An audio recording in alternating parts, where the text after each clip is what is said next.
It's now absolutely freezing here in the UK.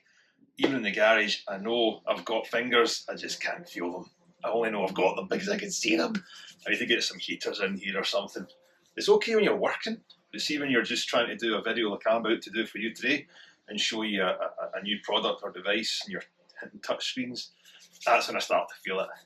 So I think I'll need to invest in some infrared or some kind of heaters in here because I'm going to be doing more stuff over the winter time and I kind of want to retain the use of my limbs. Anyway, welcome to all you subscribers and welcome all non-subscribers. If you're here for the first time, please take a second out of your day and go and hit that subscribe button. I really appreciate it. Thank you. So, if you've been following me along with the Porsche series, you'll know it's past its MOT. It is currently up for sale and I've got a post on my channel right now with some of the kind of nuances that you get when you're selling a car privately. Go and have a look at that, hit a vote button if you've sold a car privately and any of those things have happened to you. But I seem to have had them all with this Porsche. It's quite a popular car, it would seem, in the used car market within the UK. So that won't be staying around for much longer, I don't think. Maybe, we'll see. Before it goes though, I'm wanting to show you something. It's a device that I've been wanting to buy for quite some time. It's a device that all car guys should have. Some are scared of them, some know exactly what they're doing, some are in between. But it's one of those devices that if you've got a check engine light, or a money light, or an engine management light, or engine warning light, whatever the description of that light may be, this device will help with it, help diagnose it, and it will also help diagnose all the other systems in the car. This 99 Porsche has only got probably 4 or 5 systems that a device like that will pick up. The Mustang's probably got about a dozen. So we'll show you it in both. Let me go and have a look and I'll show you this device. Okay, so here it is. Here's today's product review. This is a Kingbolen K7. There we are, and it's a big professional grade automotive diagnostic tool. Modular, it says in the back there. So this, I'll leave a link in the description for where you can purchase one of these. But I've wanted one of this kind of capacity and size and scale and all the rest of it for years now. And I've got some of the older ones that I've used in the past, basic engine diagnostic trouble coders you can get for a tenner off Amazon or in Halfords, or some of the more expensive ones that you can get that do a bit more, airbags, stuff like that. This one apparently does it all, but we'll soon find out. So let's open this up. Okay, let's have a look then. So it says Kingbolen's a great upgrade for the vast majority of basic diagnostic tools. From the vast majority of basic diagnostic tools.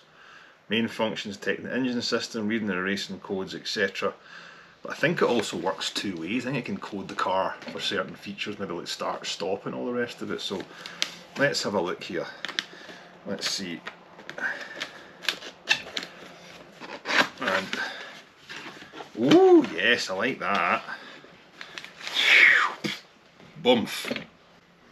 I like things that come in those little style of cases, because if you're driving around and going places, these are always handy to have. That's pretty cool, isn't it? It's hard case as well. Nice. As it should be with the price of these, you know, shouldn't be a cheap case. Right, what have we got then? Woo! Right, so there's the device itself. Kingbolen. Pretty rugged. You know, when you first impression of it, it's ruggedized, look. It's kind of rubberized coating on the side of it here, with almost like tyre tread marks on it. And you think, you get the impression that would take a hit or two if you had to. So, power buttons there.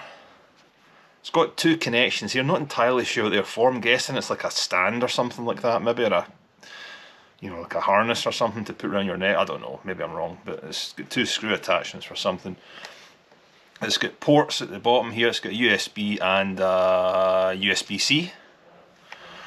Guessing that'll be for charging this device, because it's not one that plugs directly into the OBD2 port, doesn't get its power from there. But oh, also it comes with a camera on the back. I think it's a 12 megapixel camera, so that is handy if you're taking screenshots of repairs or something like that, or a reading, or something that's blowing up inside your engine bay. So, what else is in the box then?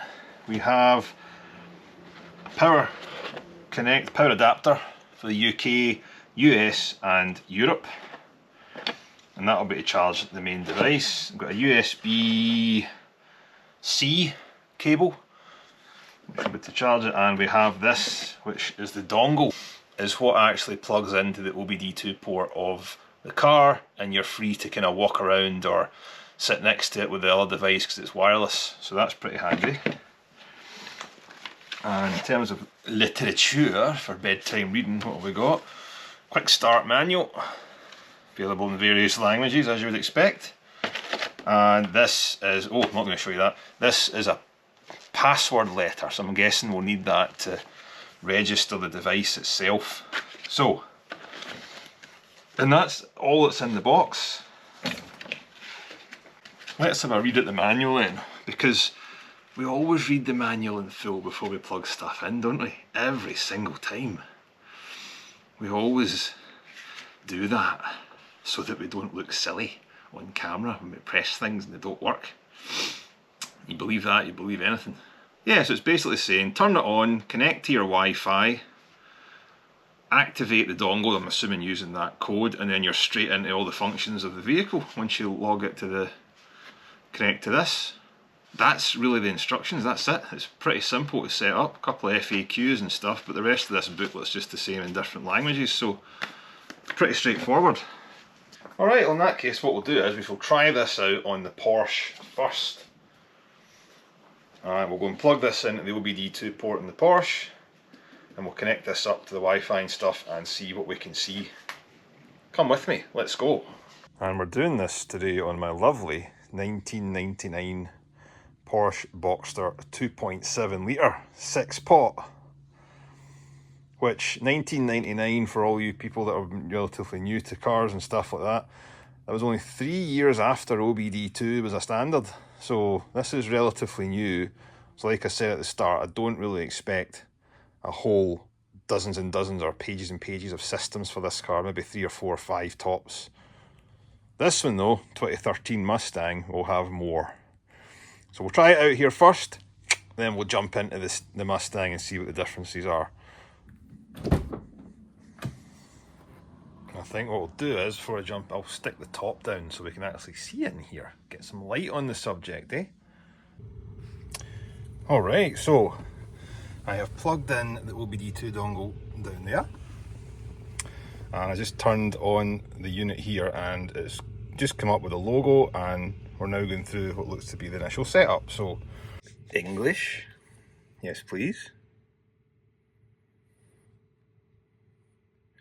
What we got here? Wi-Fi. Right, so I shall connect to my own one and I'll go and get the password and I'll come right back. Alright, that's me on the Wi-Fi. Now it's saying location or time zone. Where are we? UK, oh, Europe. Nope. Location or time zone, and oh my goodness, it's got absolutely everything. Alright, that's me, Europe, London. Next. Registration terms. Information we collect, blah blah blah. Yep, read that. Please agree protocol. Agree. Next. Login account. Create account.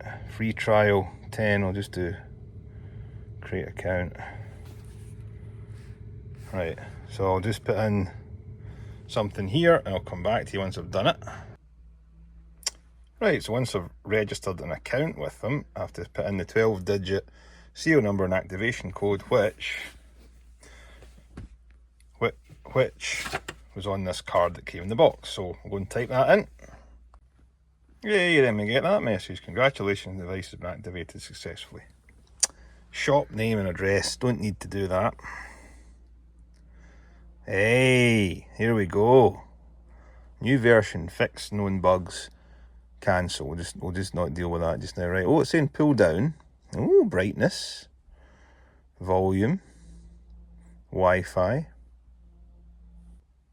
volume. Mess about with that. Why is it doing this? What's going on here? Next.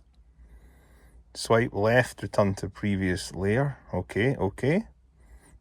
And then look at that. Isn't that fantastic? Hey, look at that. Total, like, professional grade stuff, this. Really cool. And very ruggedized. I love how it's rubber coated, because you drop these things all the time when you're doing stuff.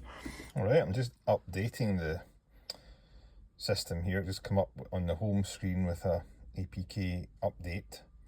Don't know what's in it, just says fix known bugs. So we'll just do that just now. It's doing it through the Wi-Fi. And then we'll go back and we'll connect to the Boxster. Cool. So while it's doing that, what I didn't tell you was it's got a camera on the back. 12 megapixel camera, which is pretty decent, isn't it? So you can snap off some pictures of stuff. And, oh, that's it finished updating. So it'll just be rebooting itself. And it's pretty cool. It shows you at the top there. Time of day, Wi-Fi signal, Bluetooth and battery percentage. So I'm assuming that the plugs and the cable are purely for charging it, because it's downloading all of its updates via the tablet. So, right, let's turn the car on and get connected. So let's turn the car to its ignition position. And we'll give it a second and we will see if we can do a quick OBD scan. There you go, connecting Bluetooth. VIN scan, look at that, whee! Don't know if it will pick it up in the Porsche because it's quite an old vehicle. But we'll see, we'll see. So, if it automatically picks it up, it will do this, you call it one-arm bandit style thing here, which is pretty cool. Don't think it's going to pick it up in the Porsche, to be honest. But look at this, you've got every single car in the book here. Here we're going. Porsche, Porsche, Porsche, let's try it. Porsche. Connecting to Bluetooth. Alright, we're connected in the Porsche. Just took a wee minute. I just had to push that device a little bit further in. Got my little light there because apparently it lights up green when it's connected, which I believe it is now. Oh, it's blue now, right? You see that? It's blue, so it's blue when it's connected and green when it's power, I think. Anyway, that light wasn't on, so that's my stupid fault. So here we are, connected to the Porsche, automatically connected. Can't pick up the VIN, but no scan tool picks up the VIN in this car, I don't think. I think it's just too old. Engine management light status off, no DTCs. Readiness completed 5, so I'm assuming that's 5 systems it can look at. Let's have a look and see. Let me press enter. What have we got? Engine management light ready, read fault code. Alright, so we've got some stuff here. Test results O2 monitor, test results on board, read vehicle information, etc, etc. So there's not going to be as much available on a 1999 Porsche as there was on a 2013 Mustang. So let's try scan. What have we got then? Porsche, connecting to Bluetooth, which is still switched on. You can tell that because that little icon up there, that's the one telling you you're connected to the little dongle. So we're good with that. Beeping away there. So what have we got? Automatically set, manually select. Well, let's have a look at manually select. And we can go Boxster 986.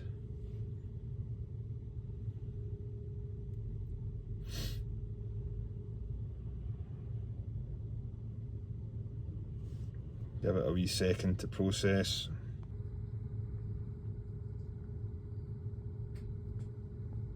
And there we go. So we've got the same kind of thing as we had in the Mustang, but the health report here, it obviously won't show as much, but it will still show the basic systems that are in here. So I'm guessing it'll be the airbags, the ABS, engine control, and there will be probably faults thrown up in this because when the ignition's on, it tends to do that and then it goes away.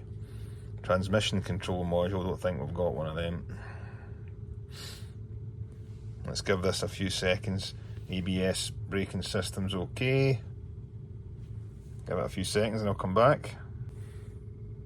Right, so we've got loads of greens. ABS, air conditioning, instrument clusters, not as many things to scroll up and down. We've got one in the engine control module fault, even though we don't have a fault in the dashboard. So let's see what that is, read fault code. Camshaft adjustment bank 1 below limit value. Right, so pressing on the alarm codes. Usually in the Porsche it comes up with one code that's driver's door closed but not locked. But as you can see here, these ones aren't recognised, so I'm guessing I have to update the system to recognise them. But there's nothing wrong with the alarm, it's not doing anything, so these are probably just old codes, I'd imagine. Because the alarm works absolutely fine, doesn't go off or anything like that. It's probably because the alarms went off a few times and it's stored an old code, I'm guessing. But as you can see, it does basically all the same stuff it does in the Mustang, just not as many options for doing anything. Alright, so let's jump from the Porsche into the Mustang. Choom! Oh, look at that interior, eh? Lovely. Okay, so on the Mustang, OBD2 port is on the driver's side. And let's start this up. Or sorry, I should say ignition on. And then we'll see what the difference is from a old car to a less old of a car. Alright, so we shall start it up. I think I missed this in the Porsche, you get to see the start up screen. And I reckon on this car it will pick up the VIN number automatically. It's new enough. I say new, this car's now 12 years old. What do you consider an old car? I know a lot of people that as soon as a car is 2 years and 364 days old, they punt it to get another car before they hit that 3-year mark. Ridiculous, really, but I don't consider this car old, and it's a 2013 plate. We're now in 2025. Right, what have we got then? So we have not connected yet to the wee device. It's coming up there as a cross. So let's see, what's that? It's got a little blue light on it. And if we do OBD, let's see if it'll connect to Bluetooth here. Bluetooth connected. And it beeped. And it's doing it by itself this time. It looks, oh, there we go. Right, here we go. Very quick. I won't show you the VIN number of the car. But we've got MILL status light off. DTC's none. Readiness complete tests 2. Readiness not complete 6. Readiness not supported 3. So data streams supported, and that's the ISO. So let's go to enter. Go to enter, and let's go to, what have we got? Read fault codes. None. So if we go back, go to scan. All right, we'll go to scan this time, and go auto search. So we'll do the VIN, and it will come up with the VIN automatically because it's done it already. I'll not show you the VIN. I like that wee thing. It's like a lottery, isn't it?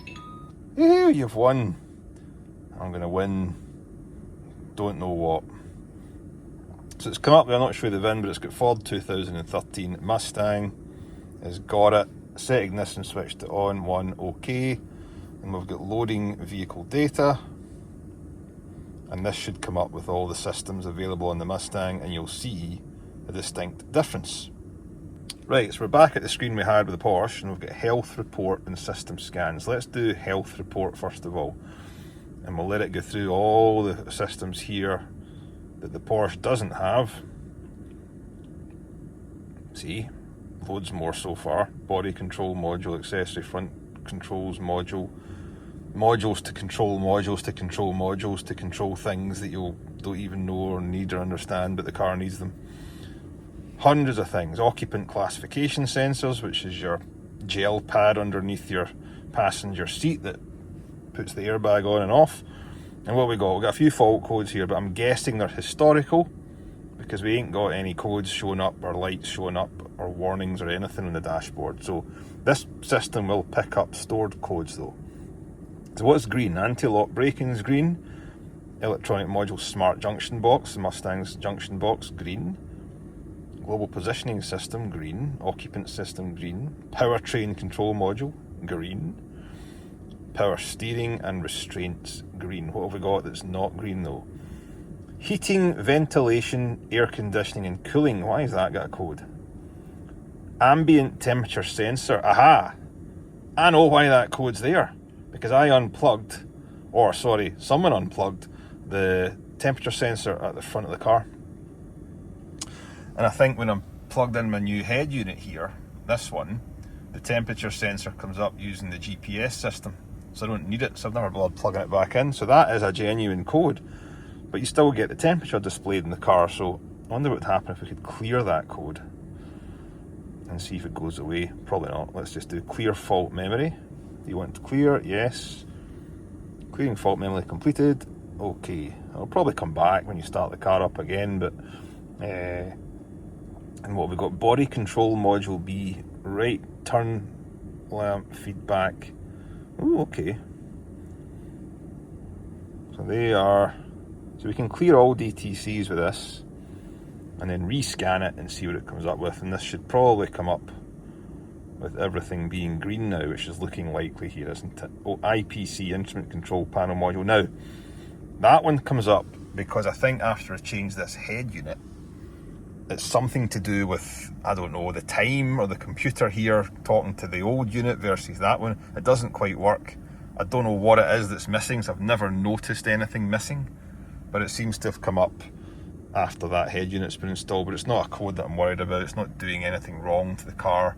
I think it's just simply because this head unit's different, I suppose.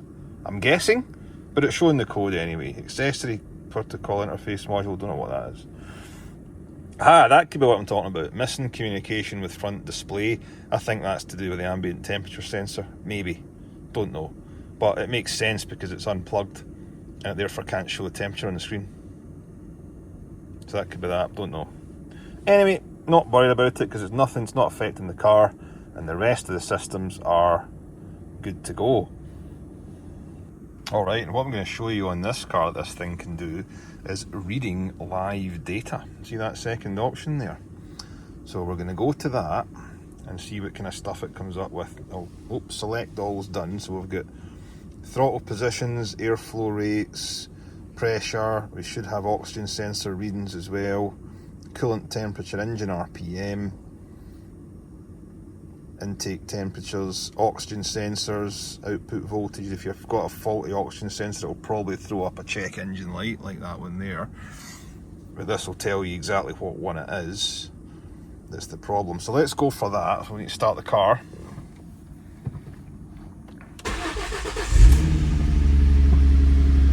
We'll hit OK.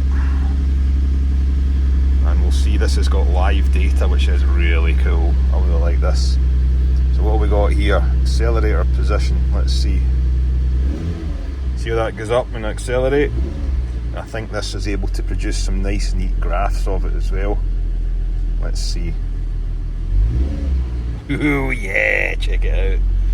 So if you were trying to track an oxygen sensor voltage or a sensor's voltage, I rev it there, it goes up and does that. Cool. These graphs will show you if you've got a dip. How cool is that, eh? How cool is that? Ambient air... Okay, there's a weird one. So, oh, goodness, sorry. There's a weird one. Ambient air temperature. That was the fault I was getting, so I've unplugged the temperature outside, the sensors outside, so it's obviously still working in some shape or form, but it's definitely not plugged in anymore. Don't know. Anyway, that'll be a graph that remains static, I'd imagine, because it's freezing outside. So, what else we got here? I'm going to gas myself out in here, but I won't keep the engine on too long. Fuel systems. This is so cool. If you've got any problems with sensors, this is the type of thing you need to see what's wrong with them and what ones aren't performing within defined parameters or ranges. And this has got loads of stuff. Vehicle speed sensor, time since engine start, fuel trim, throttle position, oxygen sensor output voltage. That'll change as the car warms up. Absolutely fantastic stuff. Really good. That's one of the reasons I wanted a big machine like this, because you can save this data stream, you can record it, you can do a report on it, you can do various things here that it will let you do to record before and after a repair. So if you were to put a new sensor in the car or something like that, it would clear all fault codes, yes. It would be able to show you, without having to remember it, what your readings were before and after, which is excellent for diagnostics problems. Read vehicle information. Absolutely brilliant. Right, and if you want to get into a specific section, you get into the system selection button, which allows you to go and see specific modules that this system can pick up. So you can do like actuation tests for ABS. If I went into, let me see what else we've got. What have we got here? IPC, classification, power steering, restraint control module, body control module, telling you what's on, what's off, what should be on, what should be off, different values for things. Absolutely brilliant. Alright, and once you get into this kind of scanning part of it, you can do common special function, which will do oil maintenance reset, ABS bleeding, immobilizer reset. I think my oil maintenance is due to be reset anyway. What's this? Turn the ignition on, manually reset service. And it is just telling me to do it via the built-in system in here. You can reset your oil using the controls in the steering wheel, which is pretty much telling me to do that here. So that's okay. Basically saying the car can do it itself. Gearbox relearn, engine power balance, crank position, adaptive learning. Loads of cool stuff. A special function, body, chassis, let's electrical, powertrain, misfire tests, OBDD test modes. That's pretty cool. Don't know what that does yet. Don't have a misfire to test it, but we can. It's there anyway. Electrical audio, what's that? Tones test, don't need that. Body, restraints. Occupant classification reset. So if you had to do that, it would allow you to do it through this system, which I've actually done on this car before when I replaced the pad in that seat there. So that's pretty cool. Right, so coding. So looks as if this device can write back to the car. So coding you can do for things like on our BMW, for example, you can code it so that the start-stop function doesn't automatically kick in when you start the car. You can turn it off. So coding, I don't know what could be coded in this car. Programmable module installation, what's that? I'm not going to code anything, but I don't know whether you can tell it to turn lights on and off when you've got the boot open, or whether you can do various bits and pieces that are coded to the car. If you ever have to replace a module, for example, you might have to code it back to the car, and that's what this would be done for. So programmable parameters is probably what I was talking about. Yeah, so this is the one that if it was the BMW, you'd be able to turn off the start-stop function. Power door locks, remote panic. Ah, right, okay. So you could probably code your key fob to panic button, which I think I've got actually. Have I got a panic button? Yeah, so it's a little red icon, which you're not going to see here, but it's the red icon on the key. Disable hold button or press memory button. So you could disable that function on your key fob if you wanted to. I quite like it though. If anyone's near the car and I see them, I press it so that it sets the alarm off and panics them. Warning lamps and chimes. Driver belt status. Passenger belt status. I wonder if you could actually turn them off if you wanted to, so that when you've got the door open or you're driving away it doesn't bong. We shouldn't, see it's saying enabled. So that's good. We know that. We shouldn't really turn that kind of stuff off though, should we? No, of course we shouldn't. It's just an irritation, isn't it? Police mode, what the heck's police mode? Lock confirmation flash. Ah, right, okay, so this will be, well, I know in America when most of the cars that I've rented, when you press the alarm button to lock them, the lights flash. But in the UK they don't, so I'm guessing that's what this is. You could code the car and program it to tell it to either flash the lights or not if you lock it. So that's pretty cool. Excellent. So it can write back to the car as well with this device, which is good. I just went back into one of the systems there. These are old codes. So these are coming up in the continuous memory section of it. So these are codes that are been there in the past and now stored it and now they're gone. Hey, good. This can clear them, no problem. And what have we got here? Key on, self-diagnose test. So, it can clear all the old stored codes, plus it'll tell you if there's any current ones, which most code readers will do nowadays, to be honest. It's just nicer on this big screen. There you go. So these are old DTCs that have been on the system for a while. There's one about the convertible roof. Oh, Google. I went to Google. Didn't mean that. So when you press the little question mark, it will take you to Google and look for that code. That's pretty cool, isn't it? So we'll clear all them out. The convertible top's working smashing and there's nothing wrong with it. Right, so with this one it's asked me to fully lower the convertible top, which I've done. And hopefully it'll just clear that old code out. And there we go, clearing fault memory completed. Excellent. Swipe down, I can adjust the brightness and stuff, because that first part was just a test. The volume, I can take a picture with a camera. So if I was in the engine bay or something, and I want to take a picture of a serial number or something like that, of a part or whatever, I can snap it on this device, which is really cool. I can take a video as well, and I can do video or photo, which is cool. Swipe to the left and it allows me to go back to the screen that I was in. And if I pull down again, I can rotate this round, take a snapshot picture, or take a picture itself, and connect to Bluetooth and Wi-Fi. Pretty cool, eh? If I go like that, it takes me back to the home screen. What a great device. And if I go into report info now, everything that I've done, file manager, what's this? Oh, this allows you to see pictures, videos and stuff that you've stored. Looks like an Android interface. That's not what I'm looking for. This is taking you out to the web and stuff, or doing a calculator, or taking you to the videos that show you how to use the device. I'm looking for, is it in here maybe? Yes, there we go.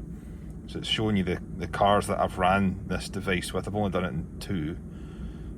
I've tried it twice with the Mustang manually doing it and automatically, so it's stored 2 of them. But I'll have, there you go, pre-repair report and post-repair report, so you can store things. Well, there's the data stream that was stored for the Mustang using the live stream, and then you can do it again after repair and store it in here and check the differences and the values to make sure your repair has worked. Isn't that cool? And I'm guessing it can do things like register batteries and stuff on BMWs. I haven't checked that yet, but I think it can do that as well. Excellent, what a great bit of kit. Superb.